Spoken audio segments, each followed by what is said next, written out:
Yeah, hi guys. So today we're gonna make these ridiculous things. And I just bought some run-of-the-mill gloves, and these have the added bonus of the conductive fingers so that I'll be able to use my phone in the cold without even taking them off, which I've tested them and it actually works. So I'm pretty excited. I'm gonna go to Toronto tomorrow and I'm gonna be able to test these out in real life with my very boring serviceable parka that keeps me warm but is not that exciting. And yeah, so let's go through and I will show you how I made them. Okay, here are the materials that we'll need for making the pattern for our glove and then transferring that pattern to our fabric, which is a little trickier in this case because I'm using black, but I will show you a good way for dealing with that. So first things first, we're gonna make our glove pattern. So I'm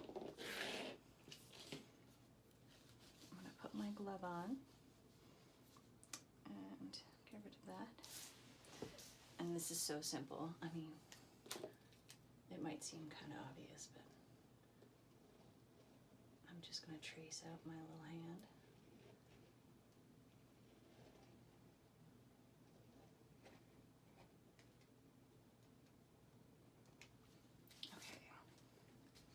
This will be for both. And I'm not going all the way down to the fingers. I'm gonna leave some space so that I can grab stuff. So from here, I'm going to cut this out. I just use basic cardstock. I have a ton of it, but obviously you can just use regular paper.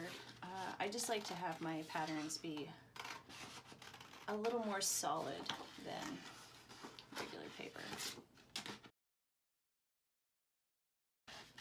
I'm gonna come in just a little bit so we have some space at the wrist there. Okay, there's my pattern. Now, as I have shown you before, we're gonna hoop up our fabric. So I find my grain, which is going this way next to the selvage. That makes it extra easy. Now, when you're using black illusion like I am here, you can't really just use your marker on it because your marker won't show up. Stay, chalk, my goodness.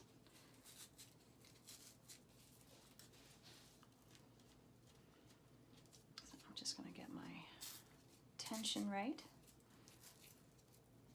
Always pulling with the grain line.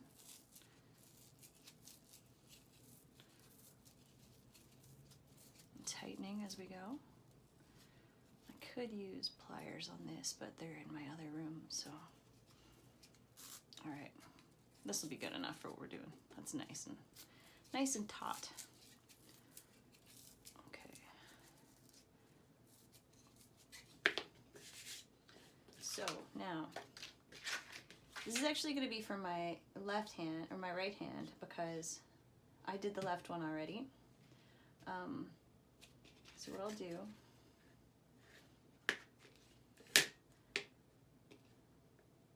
now there's two different kinds of chalk.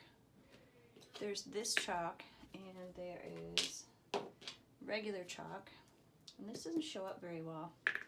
I'm gonna get some paper so that you can see what I'm doing a bit better. Okay, I found some broadcloth. It should help. Let's show up. No, I want it to be this way. Okay. So I'm going to go around like that.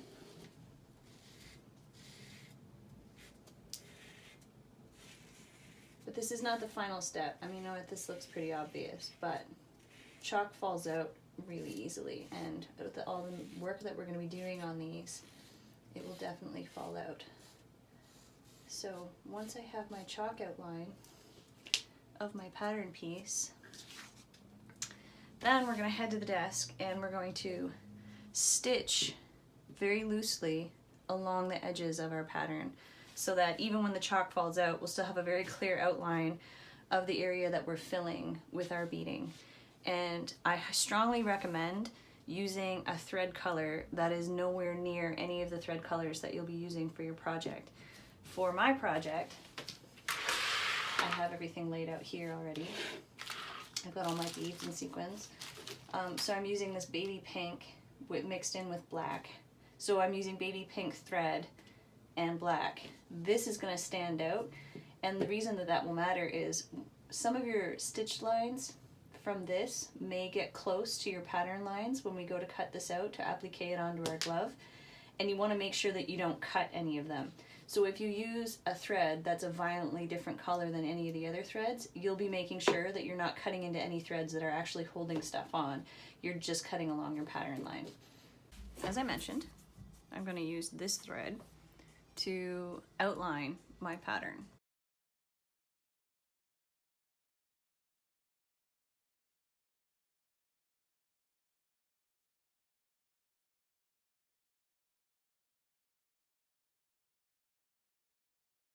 It's not very neat, but honestly, it doesn't really need to be. We'll be fine the way that this is.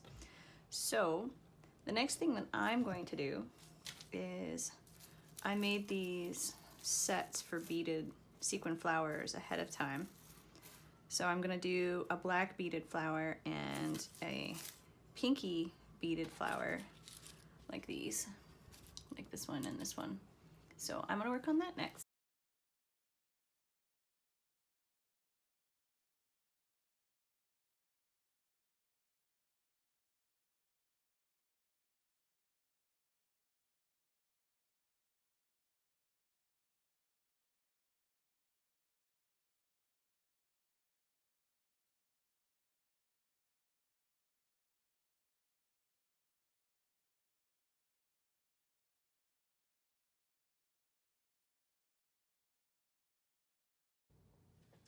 I should say I'm being this particular about tying these off. I mean, I'm always very careful about tying things off really securely, but for these specifically, I mean, these are gloves that I'm gonna go and wear out in the world in a sort of everyday kind of way with my parka. And because I'm always commuting back and forth to Toronto, I'm gonna be carrying stuff, I'm gonna be like on public transit, I'm gonna be schlepping stuff all over the place. So I'm trying to make sure that they're as hardy and secure as possible, because they're, unlike a lot of the stuff I wear, which is mostly like special occasion stuff, these aren't special occasion at all. These are gonna be put through kind of a lot, and I want them to stay as vibrant and intact as possible for as long as possible, no matter what it is that I'm doing. So hence the kind of overkill with all the extra tying.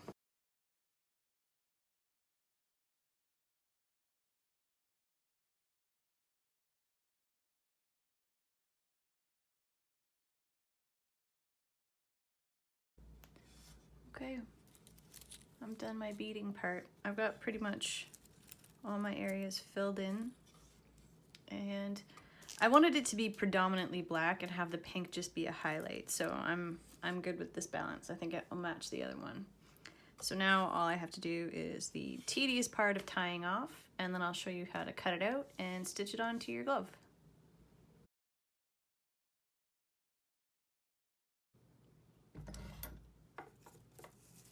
All right, here we go.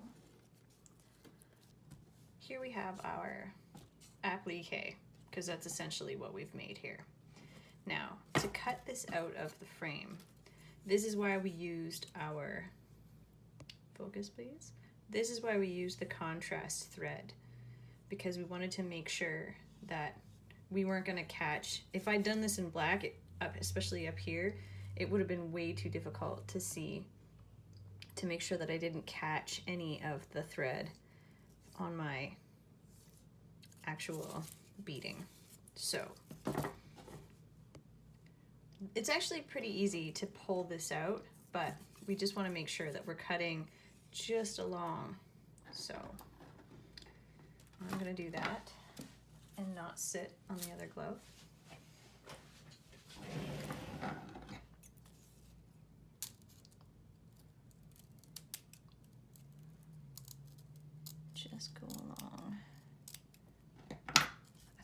I usually leave it. I could take this out of the frame, but it seems to me, and your preference is whatever makes it easier for you, but I feel like the tautness of it continuing to be in the frame is helpful for me.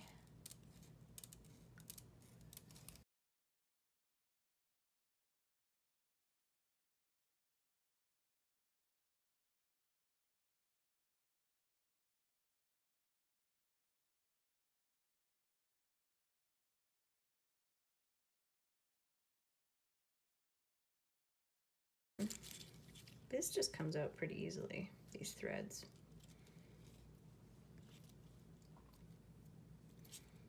Because I just did a loose stitch, they pretty much just pull out. Come on.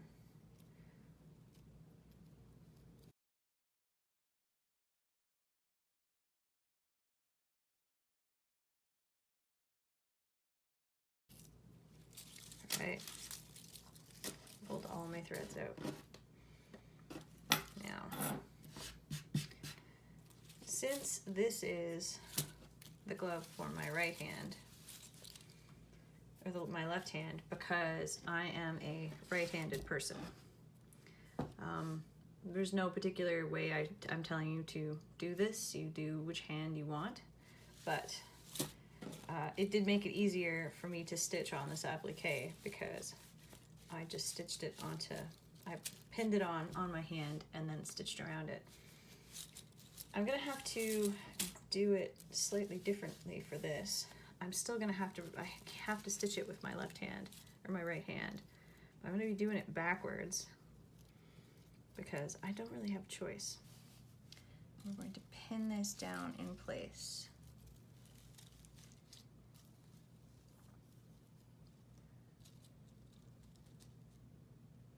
So I'm gonna slowly adjust as I pin to get the tension right.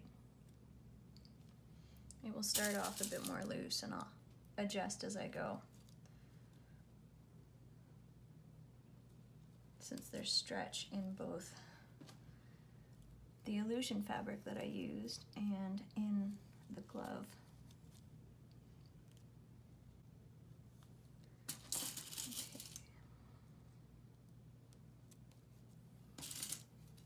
And just make sure that none of your applique bits are curling around so that you're losing detail.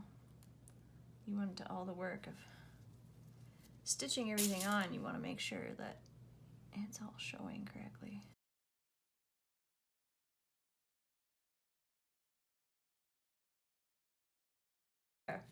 I have pinned this in place and I have my needle all threaded here.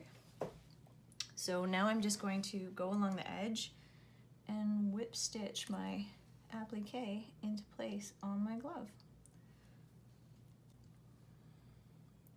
Now, a way to pull this snug as you're going, I know this is really hard to see because there's so much black, but if you pull up a bit of the thread here and then my applique net is actually over here, if you do that, it will stretch it a little bit so that you make sure that you have good tension on this as you go.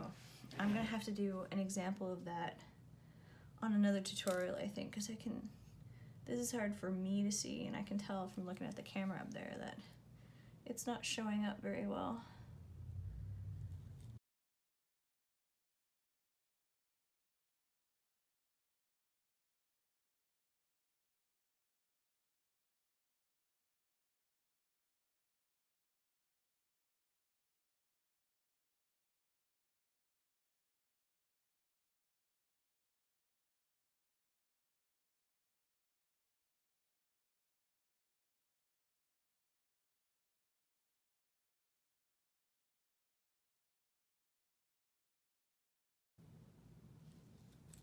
Okay, at the end, we're gonna tie our tails together.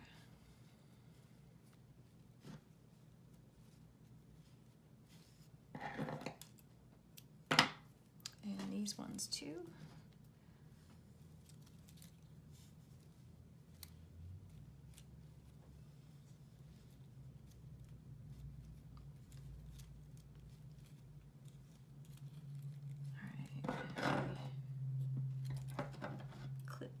close. And boom. All right. Here we have our pair of ridiculous gloves.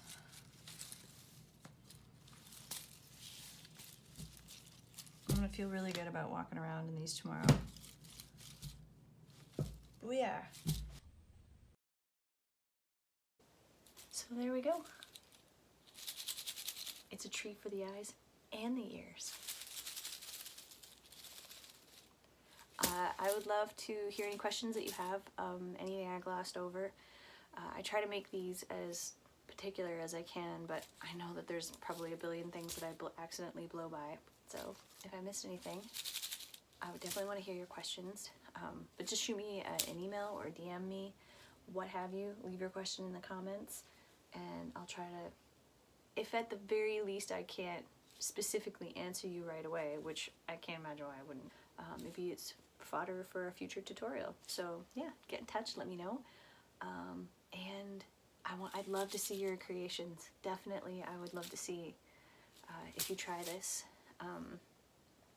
You can hashtag it on Instagram, let's make everything sparkly. Or you can just let me know that you made them and I can go check it out, because I would love that. All right. Have an awesome fun time making everything sparkly.